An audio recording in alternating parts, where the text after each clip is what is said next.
काल कागलमध्ये समरजित घाटगे यांचा प्रवेश झाला, ज्यांच्या विरोधामध्ये संपूर्णतः आता वातावरण तयार झालेलं आहे. असं हसन मुश्रीफ म्हणाले की शरद पवार माझ्यासारख्या अल्पसंख्याकाच्याच मागे का लागलेले आहे. आणि त्याच्यानंतर नितेश राणेंनी मशिदीत घुसून मारण्याची ज्यावेळी धमकी भाषा केली त्यावर ते उत्तर दिलेलं नाही. म्हणजे कार्ड वापरण्यात आले कुठेतरी. महाराष्ट्राला मला सांगावंसं वाटतं की कागल मतदारसंघ हा एकेकाळी शरद पवारांचे अत्यंत निकटवर्तीय सदाशिव दादोबा मंडलिक हे निवडून येत असत. त्याच्यानंतर विरोध असताना 98% समाज मराठा, धनगर, माळी इतर सगळे समाज असताना तिथे मुस्लिम समाजाचा उमेदवार हसन मुश्रीफ यांच्या नावाने दिला आणि शरद पवारांनी त्यांना कमीत कमी 4-5 वेळा निवडून आणलं. तेव्हा हे कधी बोलले नाहीत की शरद पवारांच्या पुण्याने मी निवडून येतोय. आई बाबा होण्याचे स्वप्न अजून पूर्ण झाले नाहीत का? आई बाबा होण्याचे तुमचे स्वप्न पूर्ण करा अपोलो फर्टिलिटीद्वारे. मोफत सल्ल्यांसाठी कॉल करा 9953420359. तुम्ही आता साथ सोडली शरद पवारांची, तेव्हा शरद पवार उमेदवार तिथे देणार ना? का नाही देणार?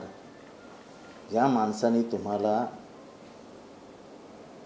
एका बहुसंख्याक समाजाच्या माध्यम सगळे असताना तुम्हाला निवडून आणलं, तेव्हा तुम्हाला वाटलं नाही काही शरद पवारांचा त्याच्यात मोठेपणा नव्हता? ज्या पद्धतीने टीका टिप्पणी होती ती शरद पवारांवर, ते अतिरेकी आहेत आणि ते पक्षच व्यवस्थित चालवत नाहीत आणि ते असे आहेत आणि तसे आहेत, तेव्हा पुढचं तुमचं बोलण्याचं धाडस झालं नाही? तुम्ही बोलले असतात तेव्हा की नाही शरद पवार तसे नाहीत, ते एक वेळ तुमच्या हृदयातलं त्यांच्याबद्दलचं प्रेम दिसलं असतं. पण हे सगळं घडत असताना आपण मात्र शरद पवार साहेबांना एकटे सोडून गेलात. तुम्ही विचार करा आणि महाराष्ट्रही विचार करेल की बहुसंख्याक मराठा समाज तिथे असताना तुमच्यासारख्या एका मुस्लिम उमेदवाराला पवारसाहेब तिथनं निवडून आणायचे आणि तेही हजारो मतांच्या फरकाने. ही आठवण तुम्ही कसे काय बरं विसरलात? आता उमेदवार तर देणार ना पवारसाहेब. तुम्ही जर पवारसाहेबांचा घातच केला आहे तर पवारसाहेबांचा विचार कशाला करतील? ते त्यांची राजकीय खेळ खेळणार. आणि तुम्ही अल्पसंख्याक आहात म्हणून तुमच्या मागे लागण्यात कायच अर्थ नाही. तो मतदारसंघ काही अल्पसंख्याक आणि बहुसंख्याक ह्याच्यावर नाही आहे. तो मतदारसंघ शरद पवारांना मानणारा आहे आणि तिथं शरद पवार सांगतील तो उमेदवार निवडून आणणार आहे.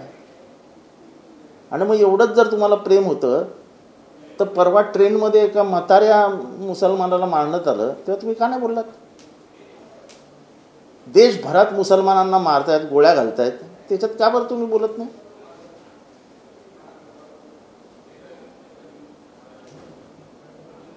तुमच्याच युतीतले आमदार मुसलमानांना मशिदीत घुसून गोळ्या मारीन असं म्हणतात. तुम्ही साधा निषेधाचा शब्द काढला नाहीत ना, तुमच्या नेतृत्वाने काढला.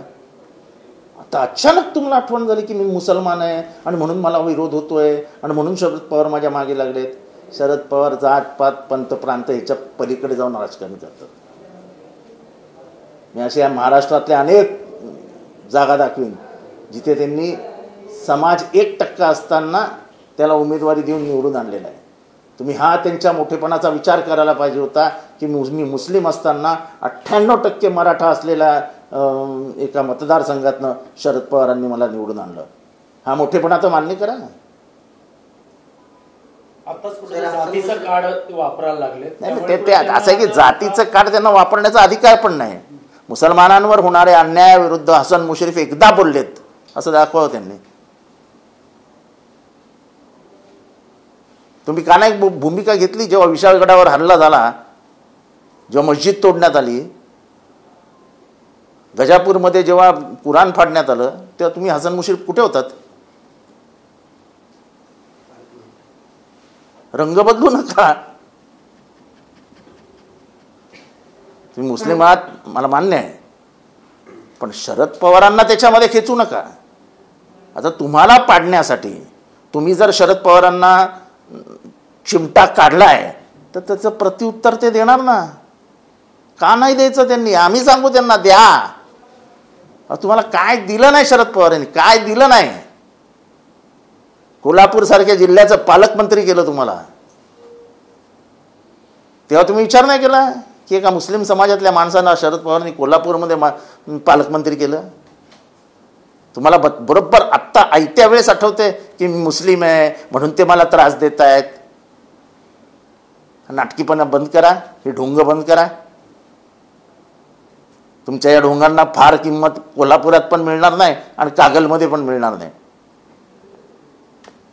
गेली अनेक वर्ष हसन मुश्रीफ मंत्रिपदावरती आहेत. 2019ला मुस्लिम उमेदवार विरुद्ध समर्जित घाटगे असतील, संजूबाबा घाटगे शिवसेनेकडनं उभे असताना देखील मोठ्या मताधिक्याने. मी तेच सांगतो, त्या मतदारसंघात शाहू महाराजांचा पदस्पर्श झालाय. शाहू महाराज कोल्हापूरला एक संदेश देऊन गेलेत की समाज असतो, त्याच्यामध्ये तुम्ही जाती पाती धर्म आणू नका. हा शाहू महाराजांचा संदेश आहे आणि शाहू महाराजांच्या विचारांवर चालणारा कागल तालुका आहे.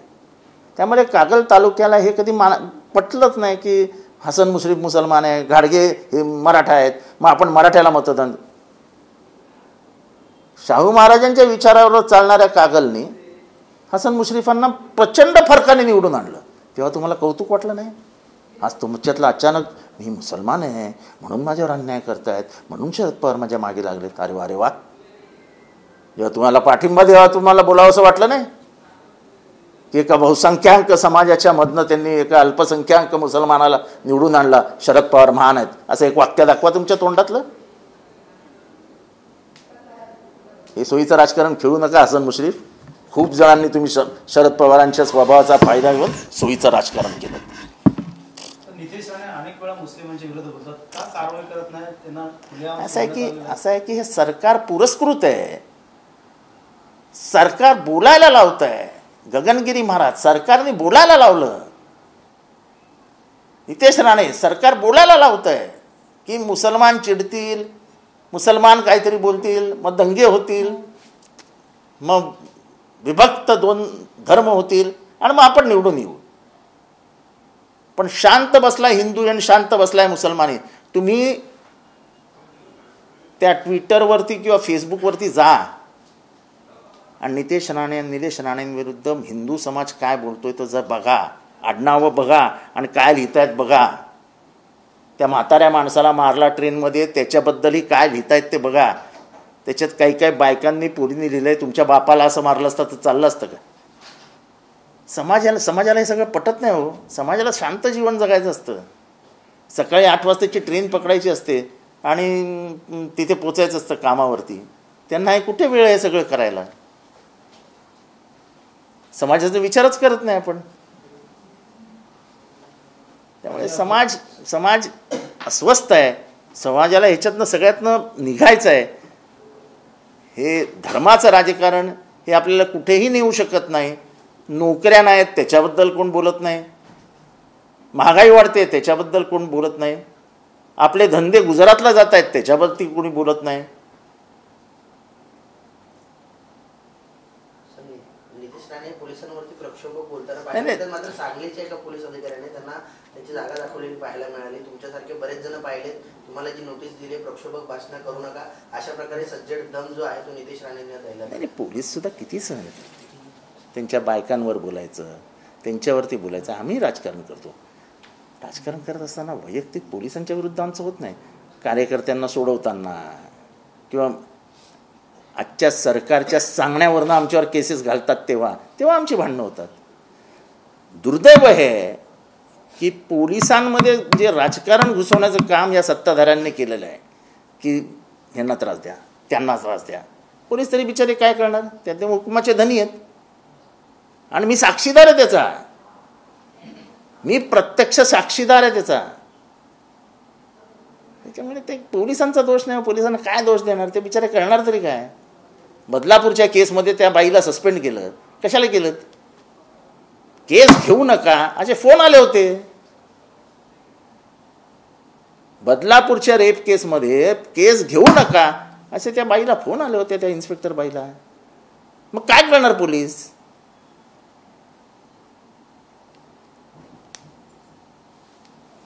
तर अजित पवारांची जाहिरात प्रसिद्ध होती. अजित पवारांचं 1500 रुपये अजित पवारांनी दिले, मात्र मुख्यमंत्री लाडकी बहीण योजना ही थेट बदललेलीच पाहायला मिळाली. असं हे सगळे क्रेडिटचा प्रश्न आहे.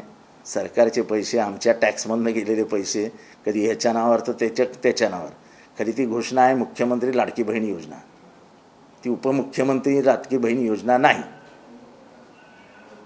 आता त्यांच्यात काय, ते मी केलं तू केलं, तू केलं मी केलं, मी केलं तू केलं, तू केलं मी केलं, हेच चालू आहे. सर, महाविकास आघाडीमध्ये आता कोल्हापूरचे दोन्ही राजे आलेले आहेत. समरजित घाटगे असतील, शाहू महाराज असतील.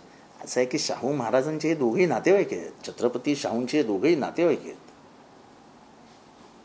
आणि शाहू महाराजांच्या घराण्याने निर्णय घेतला आहे की शाहूंचे विचार पुढे परिपक्वपणाने चालवण्यासाठी, शाहूंचे विचार महाराष्ट्रात पोचवण्यासाठी एकच सक्षम आणि भक्कम माणूस आहे तो म्हणजे शरद पवार.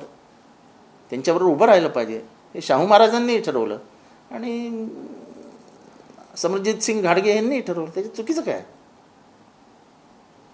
शाहूंचे विचार हे तळागाळापर्यंत पोचले तर महाराष्ट्र राहील. हे यांच्या नादाला लागलं तर महाराष्ट्राचे 10 तुकडे करून टाकतील.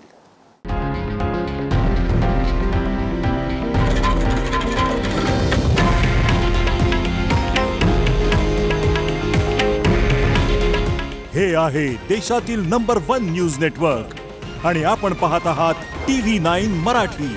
काळजी तुमची, हित महाराष्ट्राचं.